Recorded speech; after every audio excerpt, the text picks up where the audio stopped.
Hey guys, welcome to my channel. ఈరోజు వీడియోలో సింపుల్గా హడావిడి లేకుండా ఇంట్లో ఉన్న వాటితోనే బ్యాచిలర్స్ కూడా ఈజీగా చేసుకునేలా చికెన్ ఫ్రై ఎలా చేయాలి చూపిస్తాను. ఇది కొత్తగా పెళ్ళైన వాళ్ళు, వంట రాని వాళ్ళైనా కూడా ఈజీగా చేసుకోవచ్చు. చేసుకొని ఇంట్లో వాళ్ళని ఇంప్రెస్ చేయాలనుకుంటే ఈజీగా చేయొచ్చు. వీడియోలోకి వెళ్ళే ముందు ఒక లైక్ చేయండి. మనకి ఈ చికెన్ ఫ్రై చేసుకోవడానికి ఒక హాఫ్ కేజీ చికెన్ అవసరం అవుతుంది. ఒక హాఫ్ కేజీ చికెన్కి ఒక 2 onions, 1 tomato, 5 to 6 green chillies, కొంచెం కరివేపాకు, కాజు, ఒక 1.5 టేబుల్ స్పూన్ అల్లం వెల్లుల్లి పేస్ట్ కావాలి. ఫస్ట్ వీడియోలో చూపిస్తున్నట్టు చికెన్ క్లీన్ చేసుకొని పక్కన పెట్టుకోవాలి. ఇలా కాజు ఫ్రై చేసుకోవాలి. మనకి చికెన్కి మ్యారినేషన్ కూడా అవసరం లేదు.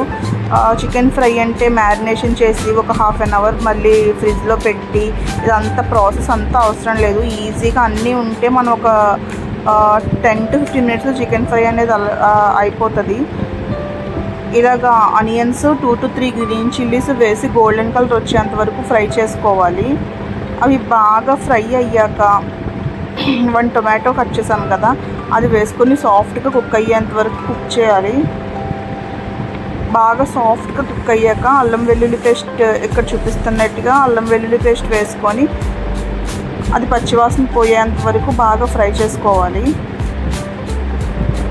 చెప్పా కదా ఈ చికెన్కి మ్యారినేషన్ కూడా అవసరం లేదని. ఇలాగా మనం వాష్ చేసుకున్న చికెన్నే డైరెక్ట్గా వేసేసుకోవాలి. వేసి సాఫ్ట్గా అయ్యేంత వరకు క్యాప్ పెట్టి కుక్ చేసుకోవాలి. కొంచెం సాఫ్ట్ అయ్యాక ఇలా బాగా సాఫ్ట్ అయ్యేంత వరకు కుక్ చేసుకోవాలి. కొంచెం ఒక 5 మినిట్స్ తర్వాత ఇలాగ సాల్ట్ వేసుకోవాలి. సాల్ట్ వేసుకున్నాక ఇలా వాటర్ వస్తూ ఉంటాయి. ఇలా వాటర్ వస్తున్నప్పుడు ఇలా ఇక్కడ చూపిస్తున్నట్టు రెడ్ చిల్లీ పౌడర్ వేసుకోండి. మనం ఇక్కడ ఇందులో ఎక్స్ట్రా వాటర్ ఏమీ యాడ్ చేయము. ఈ ఫ్రైకి ఆ చికెన్లోంచి వచ్చే వాటర్తోనే చికెన్ బాగా సాఫ్ట్గా కుక్ అవుతుంది. ఇలా బాగా ఫ్రై చేసుకోవాలి.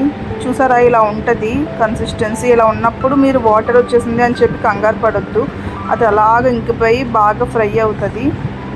దెన్ ఉంటే మీ దగ్గర ఇలా చికెన్ మసాలా ఏ బ్రాండ్ అయినా వేసుకోండి. నా దగ్గర ఆచి అవైలబుల్ ఉంది కాబట్టి వేసుకున్నాను. మీ దగ్గర చికెన్ మసాలా లేకపోతే వేసుకోకపోయినా పర్లేదు, టేస్ట్ బాగుంటుంది కాబట్టి నేను వేసాను.